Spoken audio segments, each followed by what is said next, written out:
All on steroids. Only weight I care about. Steroids? What are you talking about steroids? Don't be putting my name in steroids. I'm majored against that.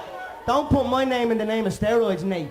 The only weight I give a fuck about is the weight of them checks. And my checks are always super heavyweight, so I don't give a shit.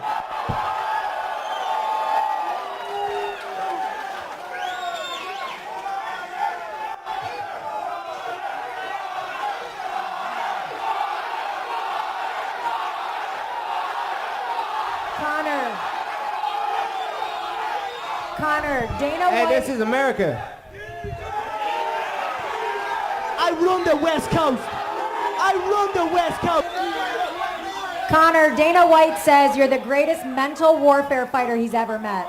How big of a role do you think your pre-fight antics, your mind games play in your fights? I'm just coming in and being me. I'm being real and saying what I feel, analysing my opponent, analysing everything about the whole game. And that's it. I'm not trying to play no games or nothing. There is no games in this. People always think it's a game or it's an act. But when we're in there face to face, it's no act and it's no game. So take out mental warfare, take out all that. I'm just simply the best fighter, and that's it. Nate, Connor, what makes you so successful? What makes your approach so successful, and how will you approach Nate Diaz in this fight? My true hard work. It's as simple as that. Real, true hard work. It can't be denied. It can't be stopped. You know, another reason I chose Nate, he fought. He showed up his last fight. It was an okay performance, albeit a decision. But he showed up in shape and he talked well. But I mean, I don't know. I'm just happy. I don't give a shit. I'm just ready to fight now at this stage. You know, this is it now. 10 days out.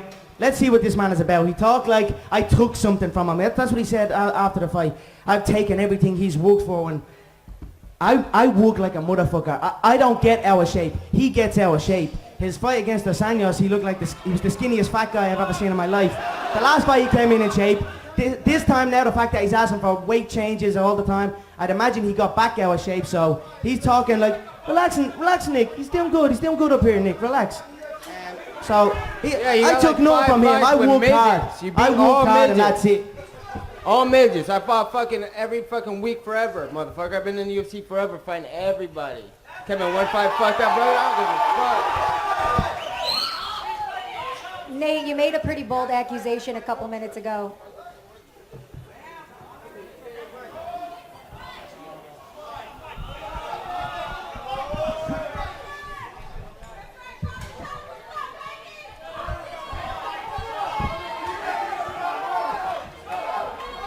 Nate, you made a pretty bold accusation a couple minutes ago. Do you want to elaborate a little bit more about that? What was it? What? The steroids comment? Everybody's on steroids. The whole UFC, everybody. Your teammate Gil and Jake were two caught on steroids. Not and me. You and those not me. And Pettis what are you talking about? Not everybody. me. I'm not on no steroids. What the fuck are you talking about? Your two teammates were on steroids. That's your two boys, the scrap pack. Remember that? Well, I'm damn. Did you know they were taking that stuff? Did you know they were taking that stuff? Did you? You're on steroids. Sure I am. I'm just an animal. I'm just an animal. Connor, what's your training ritual? What's your pre-training ritual? I wake up, I work, I eat, and I sleep. That's it. Nothing else. All day work, I call it. All day long work. Mystic Mac, right here. You're always making predictions on fights. How's this one gonna go? I feel his repetitive foot patterns and his pull motions are too readable, too predictable. He will be too slow in there. The speed will stifle him. His soft body and his lack of preparation, he will not be able to handle the ferocity. So, end of the first, I feel he will be put away. I respect Nate. Don't get me wrong. I do respect Nate. There's a lot of pussies in this game, and he is not one of them. So don't get me wrong. There's a respect there between us, but it's business in there, and business is business. He will be KO'd inside the fourth round. And Nate, for you, do you have a prediction on how this fight's gonna go?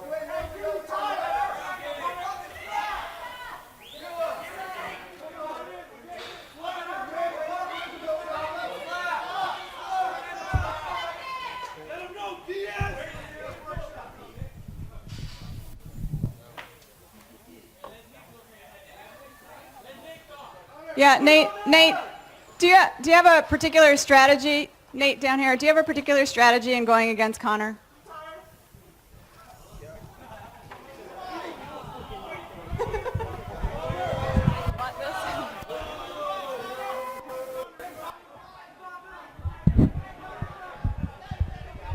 Yeah, I'm just gonna kill or be killed. That's what I'm coming with. Nate, your coach said that you said in some interviews that he made a mistake accepting this fight at 170. Why?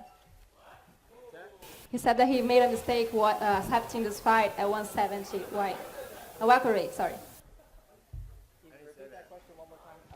He said in an interview, I don't know, his coach said in an interview that McGregor made a mistake accepting this fight at welterweight. I just want to know your opinion. I didn't say that. Your coach, sorry.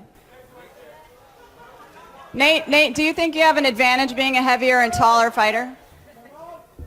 I think that I train hard all the time, train to kill, and yeah, I didn't have a fight camp, so. But it's all good though. No, fuck that. I don't give a fuck. I Give it can't that kill. before I the always fight. trying to kill. Don't give it that before But the fight. but don't give me that advantage shit for the heavyweight. How many rounds you spar this month? Okay then. Conor, question for you to your right. You said at the beginning of this thing that Nate was your leading pick. He was the guy that you wanted to replace Dos Anjos. Why was that? Well, if you look down well, first of all, everyone went quiet all of a sudden. Everyone wanted it, and then they didn't want it. At least Nate was engaging in the conversation. Everyone else flat out went running. So, I mean, instantly he became the front runner. And that's it. If you're willing, if you're able, and you want to step up and fight, I've got respect for that. You know, like I said, Dos Anjos has a bruise on his foot. Did you see it? It's a bruise. Ice. Ibuprofen. If I jumped under an X-ray, the doctor slapped me and say, "What are you doing, kid? Get out of here. Stop this." You know what I mean? So I don't know. If you show up, you fight, you're in. Congratulations. You did it. You know, most people, when they get that red panty night on me, they ring home to their wife. Baby, we did it. Nate rings Nick. Baby, we did it. So I'm happy to give Nate the paycheck. I've said before, he's right. He has been around a long time. He has stepped up and fought. He does deserve that check. When they came back and said that the negotiations were taking place and it was stalling, I said, give him what he wants. Give him what he wants, and let's get him in there. He beat Cowboy, so instantly Cowboy got destroyed by Dos Anjos, and Nate has a win over Cowboy, so that jumped him in ahead of that one, and then everyone else went running. So Nate, congratulations, you're rich now. I didn't ask. They called repeatedly for months. So, Conor's congratulations to you, motherfucker, on the show. Thank you, bro. I love it. I celebrate the money, mate. Thank you so much. Yeah. Conor, is this a one-time is this a one-time jump up to 170? Is this an introduction to this weight class? Are you just going to skip 155 altogether now? Where's your future at? I'm gonna create my own division, and that's it. Because who cares about weight? Who cares about they sign and they pull. It happens to me time and time and time again. I'm dealing with it my whole career, so I don't care about weight. It makes no difference to me. So wherever it's at, as long as there's an opponent and a date, you'll see me here, and that's it. And then one question for Nate. Nate, you've done a terrific job of selling fights your entire career. What do you think about what Conor's doing right now? Do you appreciate his ability to sell a fight? He's doing his thing.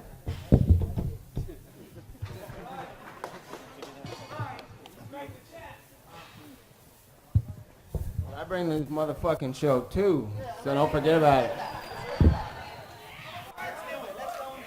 It's a Diaz show also, so don't forget about that.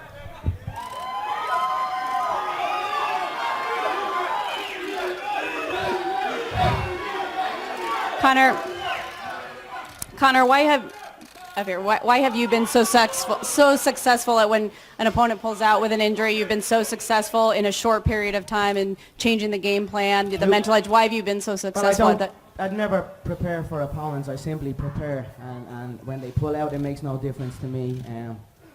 why I'm successful and always getting a late replacement. I mean, who turned down winning the lottery for one night only, you know? So I prepare to fight. I don't prepare to fight somebody, and that's it. When you sign to fight me, you're rich. So it makes no difference if they pull out. There will always be a replacement, and I will always still be in the mix.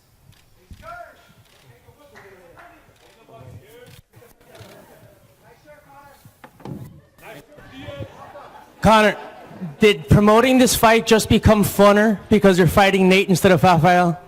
I'm just happy. I'm just happy to fight. You know what I mean? I always enjoyed Nick and Nate and their style of fighting. You know, they come to fight, and I like that. So I knew somewhere down the line myself and Nate or myself and Nick would throw down. So in the circumstances, the fact that the second belt is taken, that dampens it a little bit. But definitely, now that I'm here, we're going to go face to face. I'm happy. Yeah, I'm enjoying myself, and the fight is going to be a fun contest. You know, the fans will enjoy it. I feel myself and Nate, we have a similar will, but the skill doesn't match the will, and that's where the difference will be. What? Well, Into the gym and spar. These people think they can do that. Mendes done it and went in, and now his chin will never recover after the fight. He jumped in too early, and that's just for his health. And then the fight is done, and he's putting out all these statements. I'll fight Conor anytime, anywhere. His coach is saying we're in camp in case Dos Anjos pulls out. I'm like, it's a wrong move, but okay. And then Dos Anjos pulls out, then he's gone. So I don't know, but personally, he shouldn't have even put his name in the mix in the first place. So that's what I feel. You can't rush into it. You take head trauma, you sit your ass back at the queue and rest and come back healthy.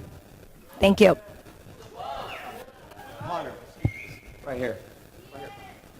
Nate has a very aggressive style, come forward, likes the fight. Excited about this fight. Is that why? Because you know you're going to be in a scrap, you know you're going to be in a throwdown fight like that? Yeah, he comes forward, but his understanding of ring generalship and ring control is very, very amateurish. It's novice where I come from.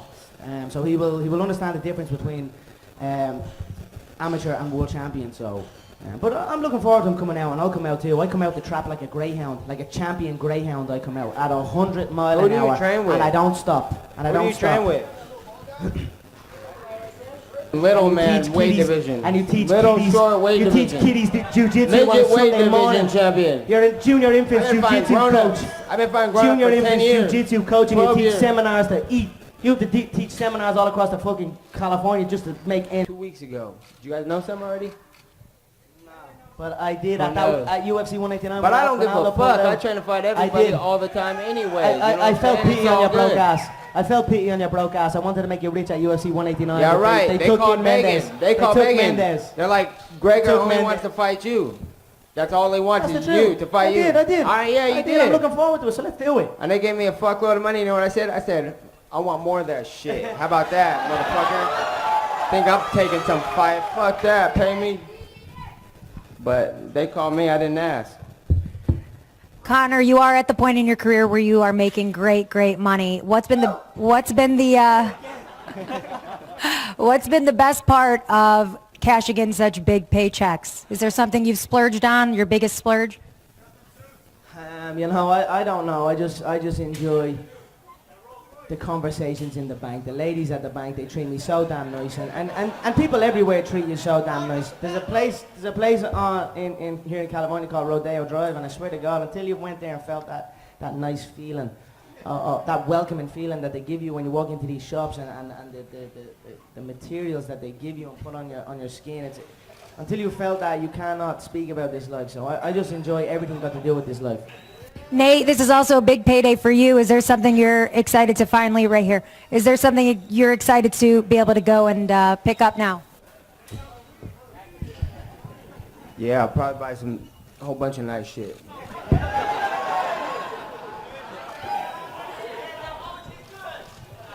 Take a couple of more guys.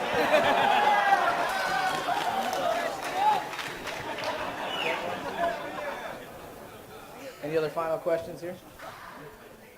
We got one more here in the front. Christian, here. Conor, can you talk a little bit about your background, just what motivates you in the ring? Anything from where you're from and your style? I'm just motivated by movement and money, and the movement of money, and that's it. That's why you see me here in this prize fighting ring and running this whole game. I enjoy movement of the body and movement of the money. It's my favorite. All right, and with that being said, ladies and gentlemen, UFC 196 next Saturday night at the MGM Grand Garden Arena. It's Conor McGregor versus Nate Diaz. A limited number of tickets still available. Don't forget, live on UFC Fight Pass this weekend, it's Anderson Silva versus Michael Bisping, 4 p.m. in the East, 1 p.m. in the West. What do you say we square these guys off?